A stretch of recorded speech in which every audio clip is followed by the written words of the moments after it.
मैं हूं नवी सती और आज की जनाब अहम तरीन ख़बरें आपके सामने रखते हैं। जनाब एक तो ख़बर आपने देखी होगी, वो गर्दिश कर रही है कि 12 नए सूबे पाकिस्तान में, और इस पर ज़ाहिर है सोशल मीडिया पर सवाल हो रहे हैं कि भाई ये 12 सूबे बात किसने की है। ये किस कोई नेशनल असम्बली में बात हुई है, कोई सेनेट में बात हुई है, या किसी सूबे ने कोई बात की है, किसी सियासतदान ने बात की है। इस मामले में सारे खामोश हो जाते हैं कि बात किसने की है। लेकिन ये बात हुई कहाँ है, इस पर बात करेंगे। उसके साथ साथ कौमी असम्बली ने एक और बिल पास किया है जो इंसदाद दहशत गर्दी जो कानून है उसमें बड़ी तब्दीली की है, ये तरमीम उसमें हुई है। और अब जो है वो कोई भी मशकूक शख्स उसको कानून नाफज करने वाले इदारे उठा सकते हैं। 3 माह तक बगैर रजिस्टर्ड यानी बगैर मुकदमा के वो रख सकते हैं, और मजीद 3 माह तक इसमें तोसी भी हो सकती है। इस पर भी बात करेंगे। अच्छा जी, सबसे पहले बात कर लेते हैं कि 12 नए सूबे। अच्छा, कौन कौन से सूबे हैं, पहली तो बात यह है। और ये बात आई कहाँ से है। मतलब इसमें जब बात होती है तो वो लोग ना एक दूसरे का मुंह देखते हैं कि जनाब आज कौमी असम्बली में, यानी जब अब सेनेट का इजलास चल रहा था उस दौरान भी मुख्तलिफ जर्नलिस्ट एक दूसरे से बात कर रहे हैं, कैफ़े में एक दूसरे से बात हो रही है कि भाई ये बात हुई कहाँ है। फिर एक सीनियर सीनियर जो है ना सहाफ़ी हैं, वो कहते हैं कि जनाब ये एक फ़ौजी थिंक टैंक है, ये उनका ये शख्साना है कि वो जो आर्मी से रिटायर्ड कुछ हैं, कुछ ज़रा डाटा तो वही हासिल करते हैं जिनके पास डाटा होता है। तो ये बेसिकली आर्मी का थिंक टैंक है जिसने ये कहा है कि 12 सूबे होने चाहिए, और उस पर जो है वो बात हो रही है। कोई कह रहे हैं कि 27वीं तरमीम में ये एक बहुत अहम है, कोई कह रहे हैं कि 27वीं तरमीम में 18वीं तरमीम को जो है वो ख़त्म करना है, और यूं जो है वो छोटे छोटे सूबे बनाने हैं ताकि कंट्रोल करने में आसानी हो जाए। कुछ जो है वो इसमें कह रहे हैं कि ज़रा जैसे पंजाब है, एनएफसी का कोई 51 52 55% बता रहे हैं कि वो खा जाता है, बाकी सूबे परेशान हैं। कोई कहता है कि जनाब पंजाब के 41 अजला हैं, सवाए लाहौर के कहीं भी पूरा फंड खर्च नहीं होता, तो सारे पंजाब का फंड जो है वो लाहौर वाले लगा जाते हैं। और ये नहीं बात, बहुत सी बातें हो रही हैं। बलूचिस्तान में ज़ाहिर है जितना रकबा है कंट्रोल करना बहुत मुश्किल है। एक सीएम या एक सेक्रेटरी क्या कर सकता है, इसलिए जो है वहाँ पर भी 4 होने चाहिए। केपीके में भी जो इलाकाई इलाके देख के उन्होंने कहा जी वहाँ पे भी 3 होने चाहिए। सिंध जो है वहाँ पर 2 या 3 वहाँ पर भी होने चाहिए। पंजाब में 4 होने चाहिए, बलूचिस्तान में भी 4 होना चाहिए। अच्छा, जो अ, बात चल रही है, जो डाटा आ रहा है, वो तो मैंने बता दिया कि ये बेसिकली कोई सियासतदान नहीं है जिसने इस पे काम किया है। ये एक फौजी थिंक टैंक है जिसने ये काम किया, और वहाँ से ही असल में आपको पता है कि वहाँ से बनेगा। लेकिन एक बात क्लियर है, 1973 के आइन में जो चीज़ें मौजूद हैं, क्या आसानी से ये सूबे बन सकेंगे। नंबर वन, जिस सूबे यानी ज़रा चलो चारों सूबों के हम देख रहे हैं कि उनको इंतज़ामी बुनियादों पर जो है वो नए सूबे बनाए जाएंगे। तो सबसे पहले मुतलका सूबे से 2/3 मेजॉरिटी के साथ, फिर कौमी असम्बली से 2/3 मेजॉरिटी के बाद, फिर सेनेट की 2/3 मेजॉरिटी चाहिए होगी 73 के आइन के मुताबिक, फिर जाके आप सूबों की बात कर सकते हैं।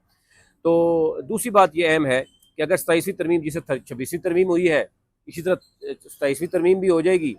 और जो हमारी असम्बलियाँ हैं, जिस तरीके से MNAs या MPs को लाया गया है, या मज़ीद जिनको लाया जाएगा, अभी भी जो है वो जोड़ तोड़ जारी है, तोड़ फोड़ भी जारी है।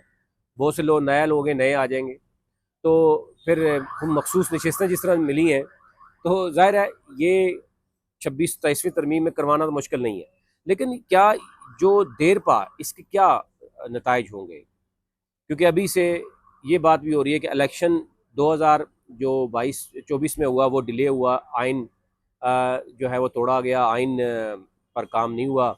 90 दिन के अंदर इलेक्शन होने थे, वो नहीं हुए। 26वीं तरमीम समेत बहुत सी ऐसी चीज़ें हैं। फिर फार्म 47 का मामला है। तो क्या उसी तरीके से 12 नए जो सूबे हैं वो बनेंगे, या इसमें कंसेंसस होगा, या वाकई ये सूबे बनेंगे भी, या जिस तरीके से कहा जा रहा है कि ज़ियाउल हक साहब के दौर में भी था, मुशर्रफ साहब के दौर में भी था, ये मामला चल रहा था कि कैसे क्या किया जाएगा। तो मुशर्रफ साहब ने फिर ये किया था कि बल्दियाती इलेक्शन मजबूत करके, ताकि ब्यूरोक्रेसी को भी उसके अंडर कर दिया था, और आवाम को जो है वो बिज़ी कर दिया था। तो यूं जो है वो भी 7 8 साल उन्होंने निकाले। तो यूं कोई नया तरीकाकार एक देखा जा रहा है कि क्या हो सकता है। एनी हो, इसमें जो बताए गए हैं वो मैं आपके सामने रख देता हूँ। पंजाब के यानी 4 सूबे जो हैं वो कौन कौन से होंगे और उसमें कौन कौन से डिवीजन या इजला शामिल होंगे वो आपके सामने रखते हैं। नंबर 1, पहला अगर सूबे की बात करें जनाब तो वो आपका शुरू होता है रावलपिंडी से। यानी रावलपिंडी के जो है इसको यानी शुमाली इलाका जात ही समझे, शुमाली जुबा शुमाली पंजाब का ये सूबा है। इसका जनाब हेडक्वार्टर आपको पता ही है कहाँ पे होगा, रावलपिंडी में। और इसमें जो है वो सराउंडिंग के जो अजला है जैसे अटक है, जेलम है, चकवाल है, मियाँ वाली है, खुशाब है, मरी नया डिस्ट्रिक्ट बना है और फिर रावलपिंडी खुद है। तो यूँ ये एक सूबा बन रहा है। आबादी के लिहाज से या वो देखें तो इसमें कोई दूसरी राय नहीं कि सूबा बन सकता है। अच्छा जी, फिर आ जाते हैं जनाब जो मेन सेंट्रल पंजाब है, वस्ती पंजाब है जनाब, उसमें लाहौर है। लाहौर के साथ 4 शहर हैं जिसमें कसूर है, शेखुपुरा है, ननकाना है, उकाड़ा है। अब यानी ये हो गया सेंट्रल पॉइंट, सेंट्रल यानी पंजाब का वस्ती सूबा। फिर आप आ जाए जनाब जनूबी पंजाब, जिसको आप पहले भी हेडक्वार्टर की बात मुल्तान में हो रही थी, लेकिन दूसरी तरफ कोई बावलपुर की बात की जाती है। यहाँ पे मुल्तान अलग से है। इसमें जनाब राजनपुर है, मुजफ्फरगढ़, लिया, मुल्तान, मतलब बिहाड़ी, लोधरा, ये सारे एरिया बावलपुर और रहीम यार खान है। फिर आ जाए अब बावलपुर, यहाँ पर होगा तो बावलपुर के मानेंगे या नहीं मानेंगे एक अलग बात है, बहस चल पड़ेगी। फिर आ जाए मगरबी यानी पंजाब, उसमें फैसलाबाद को कहा जा रहा है कि फैसलाबाद को हेडक्वार्टर बनाया जाएगा और उसके नज़दीक तीन जो टोबा टेक सिंह है, सरगोदा, जंग, बखर, ये वाले अजला इसमें आ जाएंगे। तो यूँ पंजाब की जो है वो 4 बन गए। अच्छा जी, अब आ जाते हैं जनाब अगर हम KPK की बात करें तो KPK की एक प्लान जो जो जो सोशल मीडिया पे वायरल कर रहा है, वायरल हो रहा है, उसमें 2 हैं। एक है जिसमें 3 है। वो ये 3 है कि जनाब जैसे पेशावर है, पेशावर के साथ मर्दान, सोबी, नौशहरा, चारसदा, बुनेर और ये वाला एरिया है, उसको सूबा बनाया जाए। और कुछ कह रहे हैं कि इसके साथ हज़ारा भी है, लेकिन अगर हज़ारा बनाएंगे तो फिर तो कोई फ़ायदा नहीं है अगर सिर्फ आप DI खान को अलग करेंगे। दूसरा सूबा जो बनाने की बात हो रही है वो करें, DI खान हेडक्वार्टर होगा, उसके साथ कोहाट, हंगू, करक और बनू होंगे। तो यूँ ये वो छोटा हो जाएगा अगर इसमें हज़ारा अलग से सूबा नहीं होगा। तो ये नहीं, एक प्लान तो ये हो रहा है कि हज़ारा अलग से है, इसी तरह डेरा इस्माइल खान जो आपका वो वाला एरिया है वो अलग से है, और फिर शावर रीजन अलग से है। ठीक है, आ जाते हैं जनाब सिंध। सिंध के इसी तरह 2 हैं। इस पर भी कोई लोग कह रहे हैं कि नहीं, इसमें जो है वो 3 की बात भी की गई है, लेकिन 2 हैं जनाब, एक शहरी है और एक आपको पता है कि यानी अर्बन और रूरल को तकसीम की गई है, यानी देही और शहरी पे। इसमें जो है वो एक तो कराची है, कराची के साथ कहते हैं कि हैदराबाद होगा तो हो जाएगा। दूसरा जो है वो अगर रूरल की बात करें उसमें जनाब बहुत से यानी आप देखें कि सादकाबाद का जो पट्टी है, ये जाम यानी ये कच्चे के इलाके से लेके तो सखर तक, इसमें सखर जो है वो हो जाएगा हेडक्वार्टर। फिर खैरपुर, शिकारपुर, लाड़काना, दादू, मीरपुर खास, नवाब शाह, ये एरियाज़ यानी मुमकिन तौर पर कहा जा रहा है कि ये हो रहे हैं। अच्छा जी, फिर इसी तरह अगर आप वो करें बात बलोचिस्तान की, उसको भी 4 सूबों में बात की गई है कि रकबा तो सबसे बड़ा है। तो उसमें एक तो ये कहा गया है कि जनाब सख्ती से जो आप कह सकते हैं ना बहुत ज़्यादा इस पर जोर दिया गया, वो दिया गया ग्वादर को, कि ग्वादर का जो एरिया है ना पूरा का पूरा वो, क्योंकि पट्टी ऐसी जहाँ आबादी बहुत कम है, साहिली इलाका है सारा, उस पूरे को एक सूबा बनाया जाए ताकि इंतज़ामी तौर पर जो है वो कंट्रोल करने में आसानी हो।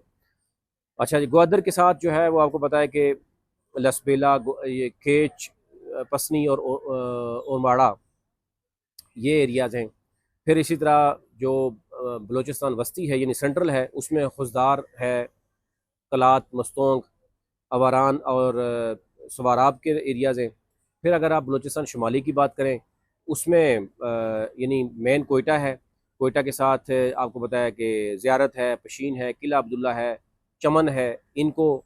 और फिर अगर बात करें बलूचिस्तान मशरक़ी की, उसमें जो डेरा मुराद जमाली है, इसमें डेरा बुगटी है, सिब्बी है, खच्ची है, जल मगसी है, और नसीराबाद की ये वाले इजरा, ये यानी बलोचिस्तान में इस तरीके से किया जा सकता है। तो यूँ मतलब इसको तकसीम किया गया। तो कुछ दोस्त जो गिलगित बल्तिस्तान वो कहते हैं जी, गिलगित जो है वो पाकिस्तान का 5वां भाई था, अब वो भाई 18वें नंबर पर जाएगा या 14वें नंबर पर जाएगा, या उसके भी मज़ीद जो है वो 3 ऐसे होंगे। तो यूँ यानी बात तो हो रही है, लेकिन ये सारा कुछ कहना कबल अज़ वक्त है। यानी जो मैंने बताया कि आइन 1973 के आइन के मुताबिक कोई भी सूबा अगर उसमें पंजाब हो, सिंध हो, केपी हो या वो, उसमें यानी आप समझें कि उस आइन की को अगर आप स्टडी करेंगे तो उसमें बेसिकली डिस्करेज किया गया सूबों को बनाना। क्योंकि अब कोई भी सूबा है, लेकिन अगर मैं बता रहा हूँ कि 27वीं तरमीम में डंडे के ज़ोर पर जैसे हुकूमत बनाई गई है, इसी तरह हो सकता है। यानी उसमें तो कोई रुकावट नहीं डाल सकता। ये हुकूमत तो कम अज़ कम बिल्कुल भी नहीं डाल सकती। और जिसमें आप लोगों को, यानी जिन्होंने वोट भी ना लिया हो, उनको आप नेशनल असम्बली में पहुंचा दें। नेशनल असम्बली के बाद उनको आप यानी वफाकी वज़ीर बना दें। वफाकी वज़ीर बनाने के बाद उनको निशान इम्तियाज़ भी दे दें। तो फिर मुझे बताएं, जो ऊपर से देखता है नीचे की तरफ कि जनाब गहराई बहुत बड़ी है, अगर गिरा तो बहुत बुरा गिरूंगा, तो इसलिए वो सोचते हैं कि भाई मुझे जहाँ पे चढ़ाया हुआ है, जिस सूली पे मैं चढ़ा हूँ, बिल्कुल आगे पीछे वो यानी वो क्या कहते हैं उसको, सर आगे पीछे नहीं कर सकता, तो इसलिए वो तो खामोशी से साइन करेगा। तो अब देखना ये है कि इसकी हिकमत अमली क्या होगी, कि वाकई ये होगा या सिर्फ कभी कभी आपको पता है ना, आवाम को इंगेज करने के लिए मुख्तलिफ शोशे छोड़े जाते हैं। और बहुत से शोशे आपको पता है पाकिस्तान में ऐसे छोड़े जाते हैं सोशल मीडिया को चेक करने के लिए, आवाम को चेक करने के लिए। क्या होगा कि सिंध में लोग निकलेंगे, क्योंकि सिंध को डिवाइड करने की बात हो रही है अगर, अच्छा केपी में लोग निकलेंगे कि खैबर पख्तूनख्वा को भी डिवाइड किया जा रहा है। पंजाब में क्या निकलेंगे? पंजाब के लोग नहीं निकलेंगे, वैसे वो तो खुश होंगे इस बात से, क्योंकि पंजाब के बहुत से लोग समझते हैं कि जनाब शरीफ बरदरान ने हुकूमत की है पंजाब में कल 30-40 साल, तो उन्होंने लाहौर को ही, गुजरांवाला तक भी, और साथ आप अगर लाहौर के मैं जो 4 अजला बता रहा हूँ, ओकाड़ा की आप हालत देख लें, ननकाना साहब की देख लें, शेखुपुरा की भी देख लें, तो वहाँ पर आपको वो मेट्रो, वो ऑरेंज ट्रेन, वो बड़े बड़े माल्स, वो चीज़ें नज़र नहीं आएंगी, वो यूनिवर्सिटीज़ नज़र नहीं आएंगी जो कि लाहौर में बना।